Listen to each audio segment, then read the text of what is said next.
شاہ سوار کربلا کی شاہ سواری کو سلام، نیزے پر قرآن پڑھنے والے قاری کو سلام۔ 61 ہجری کو یہ واقعہ ہوا، واقعہ کربلا۔ پوری دنیا میں شہدائے کربلا کی یاد منائی جاتی ہے۔ منانے کا انداز جدا ہو سکتا ہے،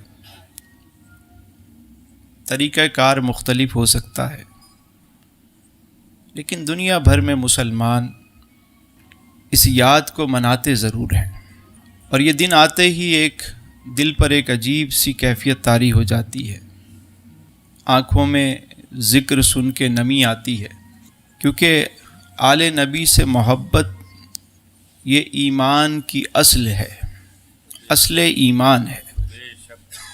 اللہ کے ہر کام میں حکمت ہے۔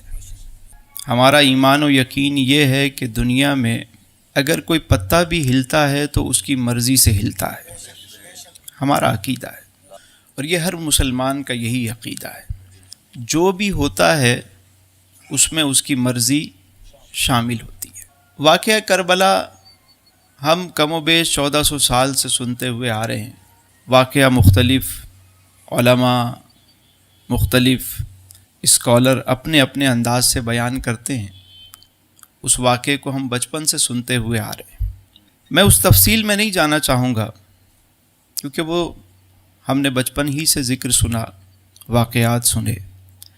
میں صرف اس ایک نقطے پہ بات کرنا چاہوں گا کہ کیا وجہ ہے، اس میں حکمت کیا ہے کہ یہ واقعہ رونما ہوا، اور پیغام کربلا کیا ہے۔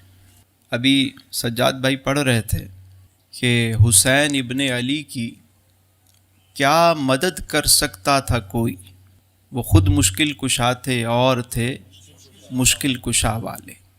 اچھا، یہ وہ گھرانہ ہے کہ ہم ان کا نام کا وسیلہ پیش کرتے ہیں دعاؤں میں، اور میرا تو ایمان و یقین یہ ہے کہ پنجتن پاک وہ مقدس نام ہیں کہ اگر یہ نام لکھ کے پانی میں گھول کے کسی کو پلا دیا جائے تو اللہ اسے شفا عطا فرمائے۔ میرا ایمان یہ ہے۔ ہم نے تو جن بزرگوں سے تربیت کی لی، ہمارے تو ضمیر اور خمیر میں اہل بیت کی محبت شامل ہے، کیونکہ اہل سنت وہ مسلک ہے کہ جہاں پر ادب ہی ادب سکھایا جاتا ہے۔ آل نبی تو ایک سید زادے کا ادب بھی ہمیں سکھایا جاتا ہے۔ ہمارے امام نے تو یہ بھی بتایا، ایک مرتبہ لوگ آئے، انہیں لے کر جا رہے ہیں، پالکی پہ سوار کیا اور 4 بندے لے کر چلے۔ علماء کو بڑے اعزاز سے لایا جاتا تھا، سیدی اعلیٰ حضرت کو بھی لے کر لوگ آ رہے تھے، کہیں بیان کے لیے کسی جگہ شرکت کرنی تھی، تو پالکی بھجوائی گئی، 4 مزدوروں نے اسے اٹھایا اور لے کر چلے۔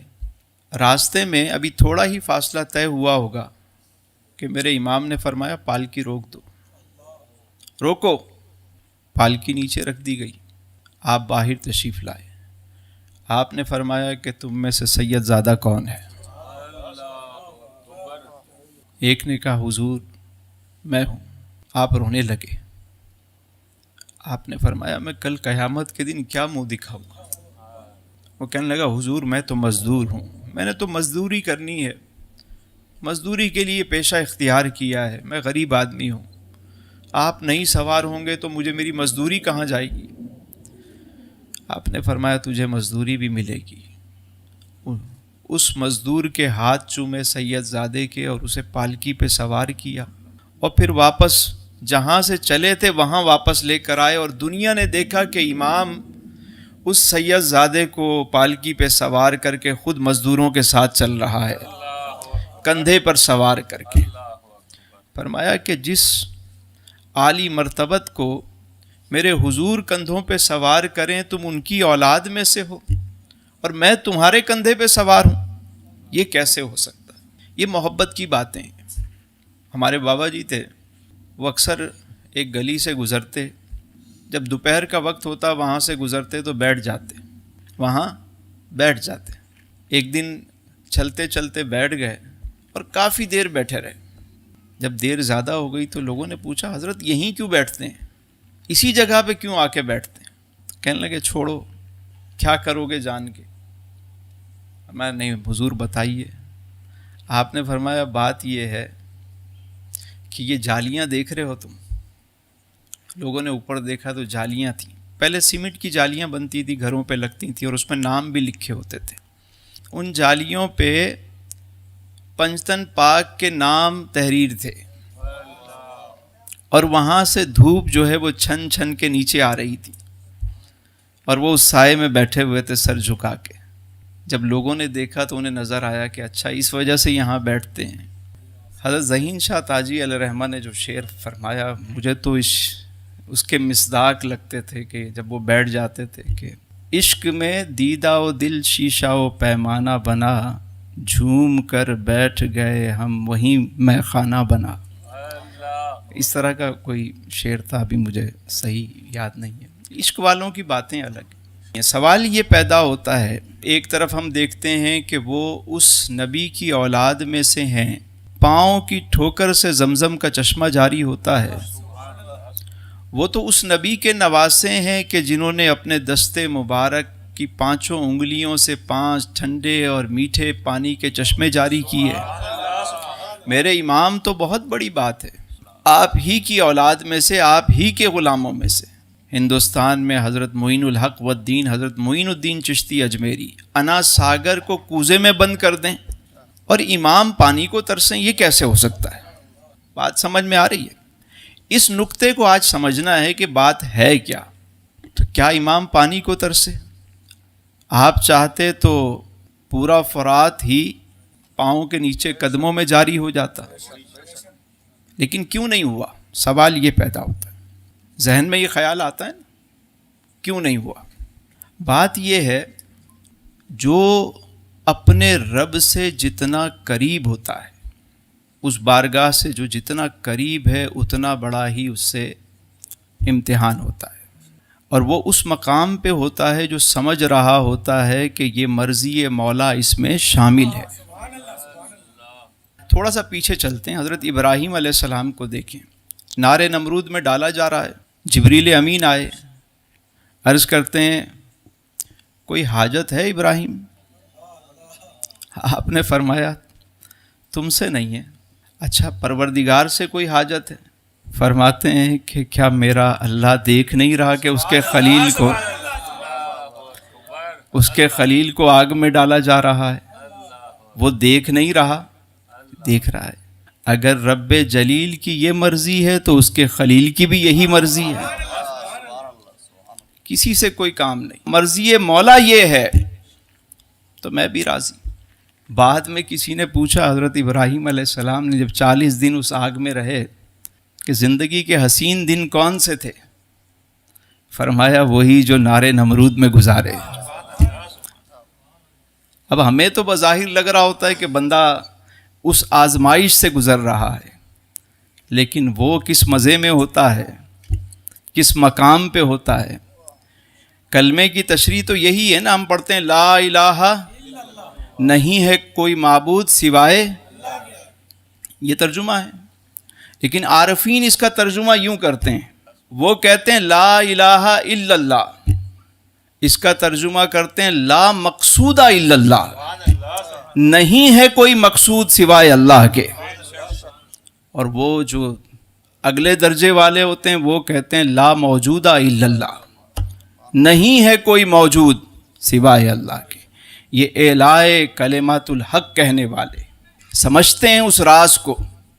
نبی کریم علیہ السلام طائف کے میدان میں کھڑے ہوئے ہیں، پتھر برسائے جا رہے ہیں، جانتے ہیں کہ مرضی مولا ہے، وہ میرا رب مجھ پہ درود بھی بھیجتا ہے، ملائکہ بھی درود بھیجتے ہیں، لیکن آج یہ آزمائش کی گھڑی ہے۔ طائف کے میدان میں میرے حضور تشریف فرما ہے، فرشتے حاضر ہوتے ہیں، کہتے ہیں حضور آپ چاہیں تو یہ پہاڑ ملا دیں، اس بستی کو ختم کر دیں۔ میرے حضور نے کیا فرمایا؟ نہیں، میں رحمت للعالمین بن کر آیا ہوں۔ ہاتھ اٹھاتے ہیں تو دعا کے لیے کہ اللہ مہدی قومنا، اللہ میری قوم کو ہدایت دے۔ اس وقت بھی طاقت اور اختیار ہونے کے باوجود، پاور اور قوت ہونے کے باوجود راضی و رضا رہنا، یہ منزل الگ ہے، سمجھیے گا اس بات کو، پھر آپ کو فلسفہ کربلا سمجھ میں آئے گا۔ میرے امام اس مقام پہ تھے، اس راز کو سمجھتے تھے کہ مرضی مولا یہی ہے، اور بچپن سے مشہور تھا کہ آپ نے کربلا جانا ہے، شہادت آپ کی مشہور تھی، اس راز کو سمجھتے تھے۔ اب میدان کربلا میں ہم آتے ہیں۔ آج بھی دیکھ لیں، یہاں پہ ہم جس ماحول میں رہ رہے ہیں، اگر کسی کے گھر میت ہو جائے تو 4 لوگ اس شخص کو سہارا دیتے ہیں۔ دیکھا ہوگا آپ نے، کسی کے یہاں کوئی عزیز کوئی فوت ہو جائے تو کیا ہوتا ہے؟ 4 لوگ اس کو سہارا دے کے چل رہے ہوتے ہیں، وہ اتنا نڈھال ہوتا ہے۔ لیکن وہ کون سی طاقت تھی میرے امام کے پاس کہ گھر کا گھر لٹا دیا، 71 جان نثار قربان کر دیے، بیٹے بھانجے بھتیجے دوست احباب سب قربان کیے۔ لیکن پھر بھی جب باری آئی، ساری حجتیں تمام ہوئیں، تو میدان میں جب میرے امام نکلے تو یزیدی لشکر گاجر مولی کی طرح کٹ کٹ کے گر رہا تھا۔ مجھے بتائیں 71 جان نثاروں کے بعد کوئی شخص تلوار اٹھا کے میدان میں آ سکتا ہے؟ وہ کون سی طاقت تھی، وہ کون سی قوت تھی؟ میرے امام اس راز کو جانتے تھے۔ مصر کی عورتوں نے جب سیدنا یوسف علیہ السلام کے چہرے کو دیکھا تو پھلوں کے بجائے اپنی انگلیاں کاٹ دیں، اور انہیں احساس نہ ہوا۔ کیا تکلیف نہیں ہوئی؟ تکلیف ہوئی ہوگی۔ اگر کسی کو کوئی سوئی چبھ جائے تو کتنی تکلیف ہوتی، انگلیاں کٹ گئیں، لیکن وہ حسن یوسف میں اتنا محو تھیں کہ انہیں انگلیاں کٹنے کی خبر بھی نہ ہوئی۔ تو بتائیں جب امام عالی مقام نے قربانی پیش کی تو وہ میرے امام کن جلووں میں گم ہوں گے، اور کون کون استقبال کے لیے آیا ہوا ہوگا۔ یہ میدان کربلا کی بات ہے۔ اس کو سمجھنے کے لیے اس حدیث کو سمجھیے کہ کل قیامت کے دن جب جنتی جنت میں داخل ہو جائیں گے، سب داخل جنتی ہو جائیں گے، سب سے بڑا انعام جو ملے گا جنت میں وہ پتہ ہے کیا ہوگا؟ رب کریم کا دیدار ہوگا۔ جب جنتی اپنے رب کا دیدار کریں گے، اور جب دیدار کر چکے ہوں گے تو رب پوچھے گا بتاؤ ذرا میرے بندو، میری جنت میں کسی شے کی کمی ہے؟ سب کیا کہیں گے؟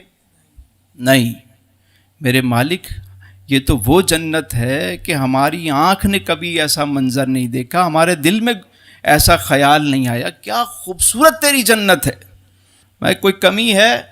نہیں۔ ہاں بھائی تم بتاؤ۔ شہید کھڑا ہو جائے گا، کہے گا میرے مالک تیری جنت میں ایک کمی ہے۔ وہ کیا ہے؟ کہے گا میرے مالک جو مزہ تیری راہ میں جان لٹانے میں آیا تھا وہ مزہ تیری جنت میں بھی نہیں ہے۔ جو مزہ تیری راہ میں جان قربان کرنے میں آیا تھا وہ مزہ تیری جنت میں بھی نہیں مل رہا۔ میرے مالک مجھے تو دنیا میں بھیج، میں تیری راہ میں پھر قربان کیا جاؤں، تو مجھے پھر زندہ کرے، پھر مجھے قربان کرے، پھر مجھے زندہ کرے، پھر مجھے قربان کیا جائے، بس میں یہ چاہتا ہوں کہ یہ سلسلہ جاری رہے۔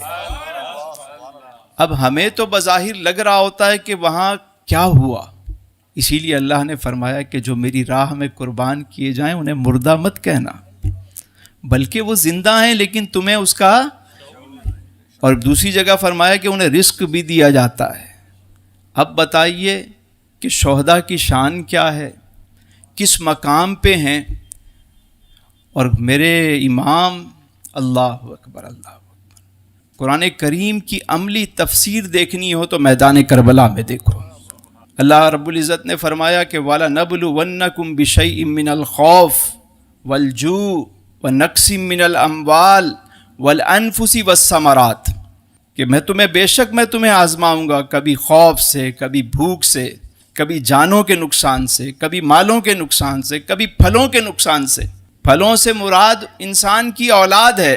اب یہ 5 باتیں دیکھیں اور میدان کربلا کو دیکھیں، خوف بھی ہے، بھوک بھی ہے، اولاد کی قربانی، اپنی قربانی، پھلوں بچوں کی قربانی۔ وہ کون سی قربانی ہے جو میرے امام نے پیش نہیں کی؟ قرآن کی عملی تفسیر راضی بارضا۔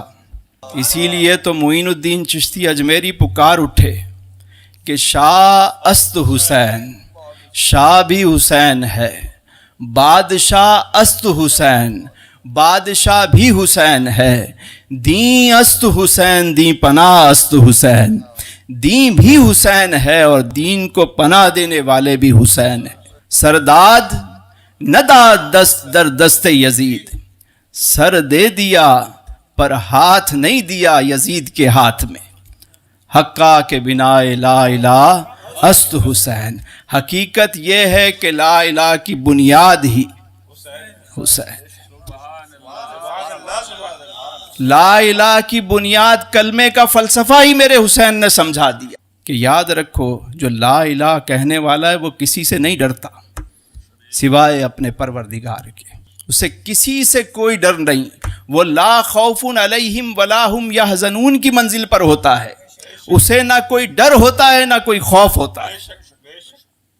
اگر میرے امام نے یہ قربانی نہ دی ہوتی تو سوچیں ذرا، آج لوگ کہتے کہ جب نواسہ رسول نے یزید کی بیعت کر لی تو ہر ظالم اور جابر کی بیعت کرنا جائز ہو گئی، لیکن میرے امام نے قربانی دے کر رہتی دنیا تک مثال قائم کر دی کہ اب کسی ظالم اور جابر کے آگے سر، اور قیامت تک کے لیے ہر اس شخص کو جو اعلاء کلمت الحق کے لیے کھڑا ہوگا، امام اس کے لیے مشعل راہ ہے۔ بھروسہ ہمیشہ اپنے رب پہ رکھو۔